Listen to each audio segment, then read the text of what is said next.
किसी और के लिए तैयारी कर रहे हैं। तो जो भी जिस भी मिशन से, जिस भी विचार से मेहनत कर रहा है, हमारी सबके साथ शुभकामनाएं हैं, सबको आशीर्वाद है कि आप लोग अपने अपने मिशन में, अपने अपने गोल में सफल हो। ठीक है। मैं हमेशा से ये बताता आया हूं लोगों को कि अनुशासन लाइफ का सबसे महत्वपूर्ण पार्ट है। डिसिप्लिन है ना, हर कुछ डिसिप्लिन से हासिल किया जा सकता है। आप लोग आज इस जगह तक पहुंचे हैं वो भी डिसिप्लिन की वजह से है। ठीक है। आपके बीच कई सारे ऐसे लोग हैं जो कि देश भर में अपना नाम कमा के आए हैं। देखो छोटी वहां बैठी है, मालूम है कि नहीं इसके बारे में? सबको मालूम है ना? बाकी आपके साथी लोग सब हैं। आइए। तो ये लोग क्या किए हैं?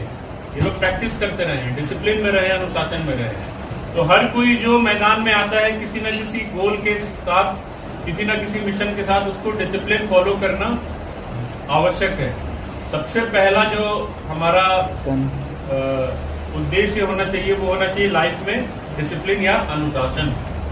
समझ गए? और उसके बाद हार्ड वर्क। एक बार अनुशासन आ गया, फिर जितना हार्ड वर्क करोगे उतना ही आपके लिए रास्ता आसान होगा। मैं जब पढ़ाई खत्म किया था तो मेरी नौकरी लग गई थी। 22 साल की उम्र थी तब मेरी। ठीक है। जब इंजीनियरिंग की पढ़ाई खत्म किया तो मेरी फट से नौकरी लग गई। 22 साल की उम्र थी। 4 साल तक मैंने नौकरी की। ठीक है। नौकरी करते करते चौथे साल में लगा यार कि अब मजा नहीं आ रहा है, अब कुछ और करना चाहिए अपने। समझ गए? मैं कोरबा में रहता था तब। कोरबा जानते हैं ना सब? बहुत दूर नहीं है, 3 घंटा है यहाँ से, 3-4 घंटे। तो लगा कि यार अब मजा नहीं आ रहा है, कुछ तो और आगे लाइफ में करना चाहिए। तो किसी ने बोला कि यूपीएससी का एग्जाम दो, है ना। जैसे स्टेट में पीएससी होता है डीएसपी डिप्टी कलेक्टर के लिए, वैसे ही सेंट्रल में यूपीएससी होता है आईएएस और आईपीएस बनने के लिए, डायरेक्टली आईएएस और आईपीएस भर्ती के लिए। मालूम है सबको? और यूपीएससी को देश का सबसे कठिन परीक्षा माना जाता है। मतलब जो पूरे देश भर में जो सबसे कठिन परीक्षाएं होती है ना, उसको अगर रैंकिंग करेंगे तो दूसरे, तीसरे या पहले नंबर पे, मतलब टॉप 3 में तो ये होगा कठिनाई के तौर पे। और मैं मानता हूँ बिल्कुल। क्यों बताओ? लगभग 7 से 8 लाख लोग परीक्षा में अपीयर होते हैं। ठीक है। 7 से 8 लाख लोग परीक्षा में अपीयर होते हैं और फाइनल सिलेक्शन कितना होता है? लगभग 1000 के आसपास। आप समझ रहे हो कितना रेशियो है? 7-8 लाख लोग में से 1000 के आसपास लोग सिलेक्ट होंगे। और आईएएस आईपीएस बनना है तो टॉप 300 में अगर आप आ गए तो बन सकते हैं। समझे? तो जब मैंने सोचा यूपीएससी के लिए तो मुझे लगा है लेकिन ये तो बहुत टफ परीक्षा है। सिलेबस भी एकदम वास्ट, बहुत, मतलब सब कुछ जो भी कुछ आपको दिखता है सब यूपीएससी के अंदर है, कोई डिफाइंड सिलेबस नहीं है। लोगों ने भी बोला यार बहुत डिफिकल्ट एग्जाम है, तुम बढ़िया नौकरी कर रहे हो, 4 साल से नौकरी कर रहे हो, पढ़ाई भी छूट गई है, क्या करोगे नौकरी की, यूपीएससी की तैयारी करके। लेकिन मन में कहीं एक इच्छा थी, एक भरोसा था कि अगर मैं प्रयास करूंगा, तैयारी करूंगा तो कर लूंगा। तो मैंने क्या किया? मैंने अपनी जॉब से सबसे पहले रिजाइन किया। मैंने ये सोचा कि अगर मैं नौकरी करते करते तैयारी करूंगा तो मैं नौकरी के साथ भी पूरा न्याय नहीं कर पाऊंगा और तैयारी के साथ में नहीं, क्योंकि आधा ध्यान नौकरी पे रहेगी, आधी ध्यान तैयारी पे रहेगी और मेरे से दोनों को बैलेंस करना मुश्किल होगा। तो नौकरी छोड़ी मैंने। मैं बोरिया बिस्तर बांधा और चला गया कहाँ? दिल्ली। इसके पहले कभी दिल्ली नहीं गया था, फर्स्ट टाइम गया था।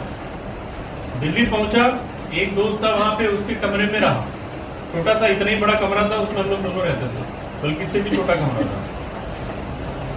और फिर वहां पे स्टार्ट किया मैंने पढ़ना।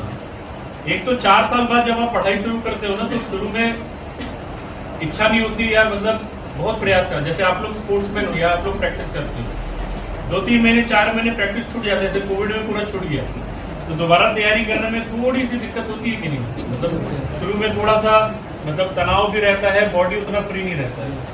वैसे ही जब मैं 4 साल बाद तैयारी करने जब पढ़ाई चालू किया तो मुझे बड़ा पहले शुरू में वो लगने लगा, मतलब भारी सा लगने लगा यार मैं नौकरी छोड़कर भी आ गया और इतनी सारी, और किताबें इतनी मोटी मोटी सब रखे रहती थी हर जगह पे, और भीड़ देखो तो इतनी भीड़, जहाँ हम लोग तैयारी करने के लिए रुकते थे वहाँ एनी टाइम आपको मतलब हजारों लोग दिख जाएंगे सड़क पे जो तैयारी कर। और ये हुआ कि यार देखो जब इतने लोग पढ़ाई कर रहे हैं, इतने लोगों को भरोसा है, तो मैं भी तो इनमें से एक ही हूँ ना, वो सब कोई दूसरे ग्रह से थोड़ी आए थे, सब तो यहीं के थे, कोई छत्तीसगढ़ का, कोई बिहार का, कोई झारखंड का, कोई तमिलनाडु का, है तो सब एक ही जगह के, मतलब इंडिया के, है ना। तो मैंने भी फिर शुरू से एकदम बेसिक से स्टार्ट किया। कहाँ से? 6वीं क्लास से।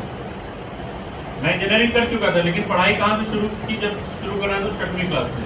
क्योंकि 2 कारण था, एक तो बहुत पतली किताबें होती है बच्चों की, और साधारण लैंग्वेज में लिखा रहता है, तो उससे आदत बस लाना था पढ़ाई करने का। लाते लाते लाते लाते लाते पहले अटेम्प्ट में फेल हो गया, दूसरे अटेम्प्ट में फिर फेल हो गया, फिर जब तीसरी बार दिया तो मन में बहुत शंकाएं थी और डर भी था, क्योंकि वो मेरा आखिरी अटेम्प्ट था उस बार। और अपने आप को बूस्टअप रखने के लिए बहुत कुछ करता था, मूवीज देखता था, अच्छी किताबें पढ़ता था, लोगों के भाषण सुनता था, होते हैं ना मोटिवेशनल स्पीकर, यूट्यूब में मिलेगा, दिमाग को वो रखने के लिए। तीसरा अटेम्प्ट दिया, लिखा लिखा लिखा, और फिर फाइनली आज मैं आपके सामने एक आईपीएस के तौर पे, पुलिस अधीक्षक के तौर पे बैठा, समझ गए? तो मैं ये क्यों बताना चाह रहा था? ये मैं इसलिए बताना चाह रहा था कि अगर आपने निश्चय कर लिया, निर्णय ले लिया कि मुझे ये करना है, तो फिर उसके अलावा कुछ और सोचना ही नहीं है। उस दौरान मेरे पास कोई दूसरा थॉट ही नहीं था, एक ही थॉट था कि यूपीएससी, अब नौकरी छोड़ के आया हूँ, घर वालों से सबसे लड़ झगड़ के आया हूँ, तो यही करना ही है और कोई ऑप्शन नहीं। और क्योंकि वो गोल दिमाग में था तो फिर मैं पा पाया। अगर मेरा दिमाग और कहीं डाइवर्ट होता, चलो दूसरी नौकरी ढूंढ लेते हैं, चलो कोई दूसरी एग्जाम की तैयारी कर लेते हैं, तो शायद मैं यूपीएससी तक नहीं पहुंचता। ठीक है, तो मैं सिर्फ यूपीएससी के बारे में नहीं बोल रहा हूँ, ये हर एक की लाइफ में जो भी गोल है, चाहे कोई खिलाड़ी बनना चाहे, चाहे कोई आर्टिस्ट बनना चाहे, चाहे कोई बढ़िया नौकरी या भर्ती में जाना चाहता है, सबका ये गोल है कि हमको ये करना ही करना है। और जिस दिन वो गोल निर्धारित हो गया, उस दिन मेहनत करते जाओ। अगर फेल भी हो गए ना, तो दिमाग में दुख नहीं होगा, लगेगा कि मैंने अपना सर्वश्रेष्ठ दिया है। तो मैंने पहली बार जब फेल हुआ तो यही सोचा कि बस एक कदम और अगली बार में निकल जाऊंगा। दूसरी बार दिया तो भी लगा कि चलो एक कदम और तीसरी बार निकल गया। तो हार से कभी घबराना नहीं है, ठीक है। अगर लाइफ में सिर्फ आदमी ऊपर ऊपर ऊपर चढ़ता जाता है ना, तो फिर धड़ाम से नीचे भी गिर जाता है कई बार। इसलिए हमेशा ऊपर से एक बार नीचे गिरने की आदत होगी, तभी आप और अच्छे से ऊपर जाओगे, और ऊपर जाकर के आपका जो सर है, जो ये अपना दिमाग है ना, वो जमीन पे रहेगा। ठीक है, तो हार से या फेलियर से, मुसीबत से कभी नहीं घबराना है, ठीक। और लगातार प्रैक्टिस करते हैं। हमने 3 साल में एक ही किताब को न जाने कितने बार रट लिया था, इतने बार पढ़ लिया था कि मतलब पेज देख के समझ में आ जाता था कि इसमें क्या लिखा हुआ है। मतलब लास्ट में ये हो गया था कि पूरा पेज पढ़ने का या पूरा लाइन पढ़ने की भी जरूरत नहीं, पलटते जाओ समझ में आता था कि ये समझ गए। तो दृढ़ निश्चय कर लिए, लगातार प्रैक्टिस किए और अनुशासन से किए, और अपना गोल सबको क्लियर है, तो हर कोई सफल होगा। समझ गए, हर कोई सफल होगा, इसमें कोई दो राय ही नहीं है। लेकिन अगर एक बार फेल हो गया और हिम्मत हार गया, तो फिर सफलता नहीं मिलती है। तो जब तक आस है, जब तक लास्ट अटेम्प्ट आपके पास बचा है, मैंने बताया ना मैं लास्ट अटेम्प्ट में निकाला, अगर मैं डर जाता कि यार लास्ट अटेम्प्ट अभी तक नहीं निकला तो अब क्या निकलेगा, और छोड़ देता, तो शायद आज आपके पीछे नहीं बैठा रहता, है ना। तो जब तक आखिरी अटेम्प्ट आपके पास है, जब तक शरीर में जान है, तब तक लड़ते रहो, फाइट करते रहो, तैयारी करते रहो, और सफलता आपको मिलती है। समझ गए, बिल्कुल भी। अच्छा, दूसरों को नहीं देखना है। मैं जिस समय तैयारी कर रहा था, उस समय मेरे दोस्त लोग बढ़िया पार्टी करते थे, कोई फैमिली के साथ में घूमने जा रहा है, किसी की शादी हो रही है, सब गेटो, मैं अकेले यहाँ पे पड़ा हुआ हूँ दिल्ली में। तो लगता भी था कई लोगों को कि यार दोस्त लोग इतने मजे कर रहे हैं, ये कर रहे हैं। लेकिन देखो आज की डेट में हर कोई मेरे को देखता है। जब आप लोगों के साथ मेरी फोटो जाती है, जब फेसबुक में कोई मेरे बारे में लिखता है अच्छा, जब वर्दी में मेरी फोटो कोई डालता है, तो हर कोई मतलब फोन करता है, वो करता है तारीफ, यार बहुत बढ़िया, बहुत अच्छा लगता है। तो उस समय मैंने उनको नहीं देखा कि वो क्या कर रहे थे, तब मैं आज यहाँ बैठता है। अगर मैं उनको देख करके निराश हताश हो जाता तो शायद मैं यहाँ नहीं बैठता। समझ गए। तो आप लोग बहुत अच्छी सी तैयारी कर रहे हो। मैं वसीम को और उसकी पूरी टीम को फिर से बहुत बहुत धन्यवाद भी दूंगा और बधाई भी दूंगा कि इतना बढ़िया आपने टीम बनाया है, और इसी तरीके से मेहनत करते रहो। मैं भले ही आपके बीच से अभी जा रहा हूँ पुलिस अधीक्षक के तौर पे, लेकिन मेरा मन हमेशा आप लोगों के साथ लगा हुआ रहेगा। और हर किसी को मैं यही बोलता हूँ कि कहीं पर भी मैं रहूँ, कोई भी समस्या हो मुझे जरूर बताना, ठीक है। घबराना बिल्कुल नहीं है। मेरा नंबर भी बहुत लोगों के पास है, जिसके पास नहीं है वो भी ले लें।